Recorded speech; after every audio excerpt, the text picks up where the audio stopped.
بسم اللہ الرحمن الرحیم۔ یہ تمام تعریفیں اللہ کے لیے ہے۔ الذی لم یتخذ ولدا، جس کی کوئی اولاد نہیں ہے۔ ولم یکن لہ شریک فی الملک، اس اللہ کے ملک میں کوئی شریک نہیں ہے۔ ولم یکن لہ ولی من الذل وکبرہ تکبیرا، اور اس کا کوئی ذلیل سرپرست نہیں ہے، اور باقاعدگی سے اس اللہ کی بزرگی کا اعلان کرتے رہو۔ یہ تھا اس کا ترجمہ۔ ذرا اس پہ روشنی ڈالتے ہیں، ایک صلوات پڑھ محمد والد پر۔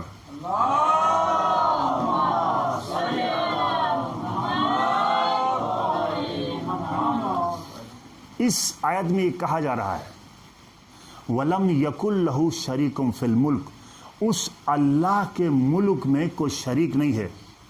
وہ اللہ واحد ہے، وہ یکتا ہے، وہ کسی کے خیال میں نہیں آتا، وہ کسی کے سوچ میں نہیں آتا، اور وہ کسی کے حافظے میں نہیں آتا۔ اگر اس اللہ کے بارے میں، چھٹے امام فرماتے ہیں، اس اللہ کے بارے میں غور و فکر نہ کرو۔ اگر اللہ کے بارے میں غور و فکر کر کے کہیں دنیا کی مخلوقات میں شامل کر کے یا دنیا کی اشیاء میں شامل کر کے کہیں کفر کرنے نہ پاؤ۔ اگر اللہ کو سمجھنا چاہتے ہو تو کائنات پہ غور کرو، اے انسان ان مخلوقات پہ غور کر۔ پھر چھٹے امام فرماتے ہیں من عرف نفسہ فقط عرف ربہ، جس نے اپنے آپ کو پہچانا گویا اس نے اللہ کو پہچانا۔ اے انسان دیکھتا نہیں، اللہ نے دیکھنے کے لیے آنکھیں عطا کر دی، سننے کے لیے کان عطا کر دیا، سونے کے لیے دل دماغ عطا کر دیا۔ اے انسان تم یہ سمجھتے ہیں ایک چھوٹا سا انسان ہوں، بلکہ تم چھوٹا سا انسان نہیں ہو، تمہارے اندر ایک پوری کائنات چھپی ہوئی ہے۔ جب تم اپنے بارے میں غور کرو گے تو ایک خدا کی معرفت حاصل ہو جائے گی۔ ایک بلند صلوات میں محمد پر۔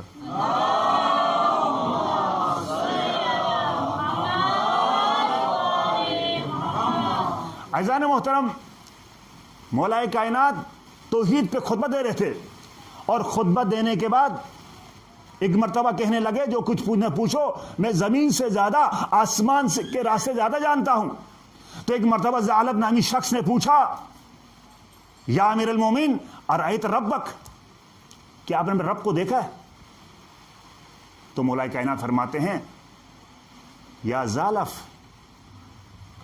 تم کیسی بات کر رہے ہیں؟ اگر میں نے اپنے رب کو نہیں دیکھا ہوتا، اپنے خدا کو نہیں دیکھا ہوتا، تو میں اس کی عبادت کیسے کرتا؟ تو ایک مرتبہ ثعلب کہتا ہے ارأیت بالعینیک، کیا آپ نے اپنی ظاہری آنکھوں سے اللہ کو دیکھا ہے؟ تو مولا کائنات فرماتے ہیں میں نے اپنے ظاہری آنکھوں سے اللہ کو نہیں دیکھا، بلکہ دل کی آنکھوں سے اللہ کو دیکھا ہے۔ جب تم دل کی آنکھوں سے اللہ کو دیکھو گے تو خدا کی معرفت حاصل ہو جائے گی۔ ایک صلوات پڑھو محمد والد پر۔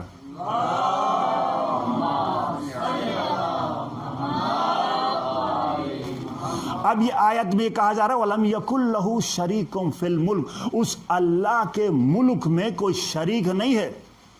وہ اللہ واحد ہے، اور اس اللہ کی معرفت کے لیے ہر مومن کے پاس کچھ دلیلیں ہونا چاہیے۔ یعنی اللہ کی معرفت کے بارے میں، اور اللہ کوئی یہودی آپ سے پوچھے، کوئی عیسائی آپ سے پوچھے کہ اللہ کے ایک ہونے کی دلیل کیا ہے، تو کچھ دلیلیں ہونا چاہیے مومن کے پاس۔ تو عزیزان محترم، رسول اللہ کے زمانے میں ایک بڑھیا تھی جو چرخہ چلا رہی تھی۔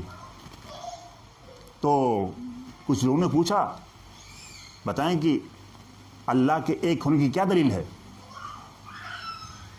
کہنے لگے کہ انہوں نے چرخہ جو ہے، چرخہ چلا رہی تھی، ہاتھ روک لیا، اور ہاتھ روکنے کے بعد کہنے لگے کہ دیکھو میں جب چرخہ چلاتی ہوں تو یہ چرخہ چلتا ہے، جب ہاتھ ہٹا دیتی ہوں تو یہ چرخہ رک جاتا ہے۔ تو اسی طرح اس کائنات کا کوئی نظام چل رہا ہے۔ سورج وقت پہ نکلتا ہے، وقت پہ غروب ہوتا ہے، چاند وقت پہ نکلتا ہے، وقت پہ غروب ہوتا ہے، انسان پیدا ہوتا ہے اور مر جاتا ہے۔ یعنی کائنات کا ایک سسٹم چل رہا ہے، اور اس سسٹم کو کوئی نہ کوئی چلا رہا ہے، اور جو چلا رہا ہے اسے خدا کہتے ہیں۔ ایک صلوات پڑھو محمد پر۔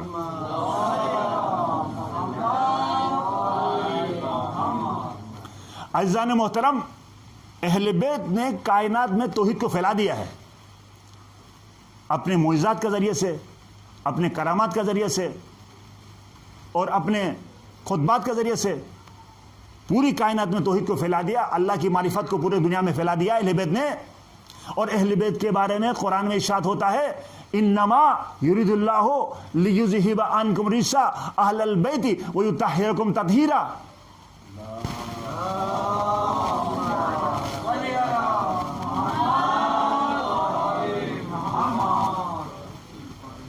بعض دیگر صلوات.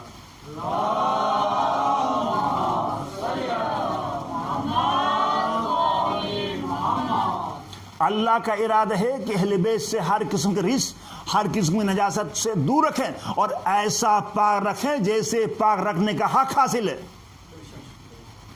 عزیزان محترم، اگر اہل بیت چاہے دنیا میں ہو یا دنیا سے چلے گئے ہو تو اہل بیت کے قریب رجس جا نہیں سکتا، نجاست جا نہیں سکتی ہے. اب اس کی تصدیق ایک واقعہ بیان کر دیتا ہوں. تاریخ اسلام میں ملتا ہے کہ ہارون رشید شکار کی غرض سے نکلا. جب شکار کے لیے نکلا تو اس کے ساتھ ایک شکاری کتا بھی ساتھ تھا. جب بھی شکار کے لیے نکلا تو شکاری کتا اپنے ساتھ لے کے جاتا تھا.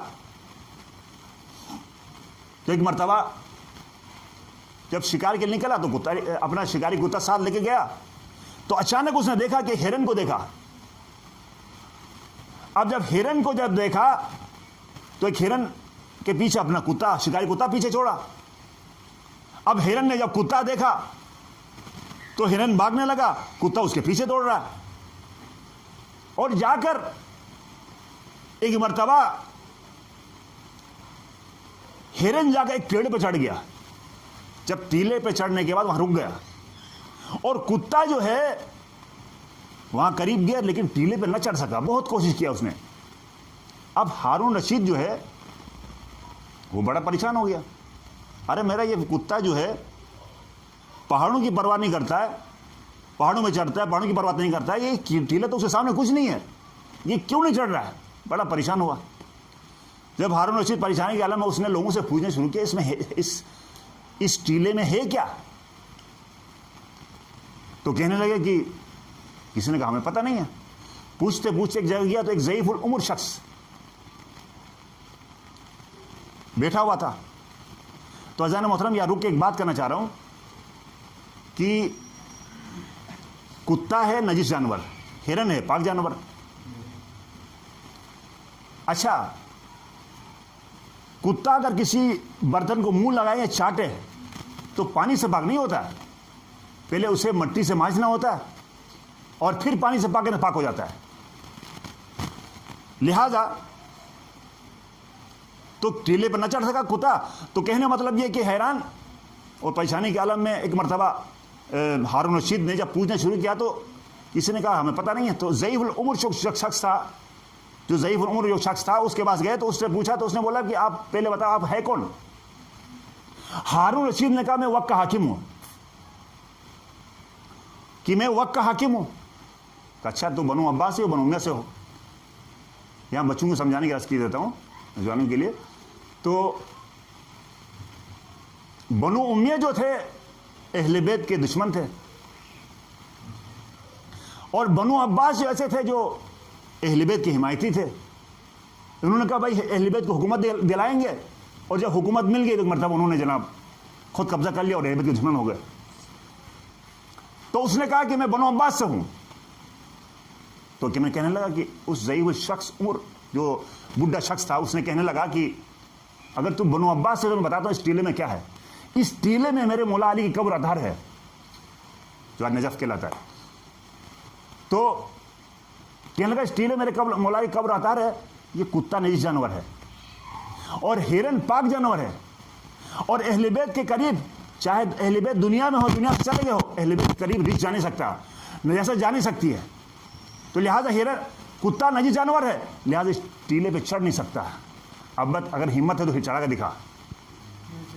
تو یہ عزیزان محترم علی کے معنی کیا ہے؟ بلند کے ہیں.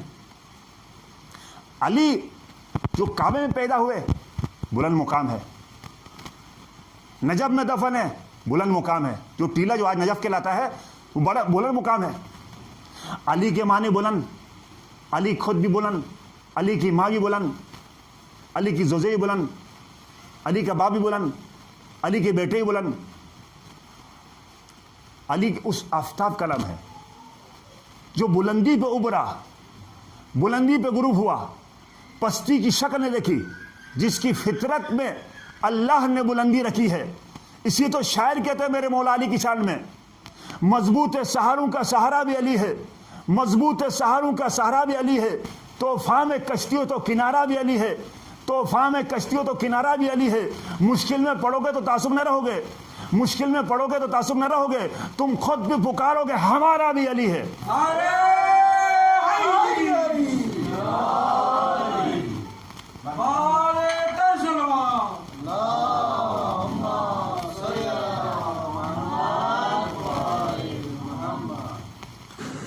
اگر آپ کو ہمارا ویڈیو پسند آیا ہے تو لائک، شیئر اور سبسکرائب کریں تاکہ ہر نیو آنے والی ویڈیو سب سے پہلے آپ تک پہنچ سکے۔ شکریہ۔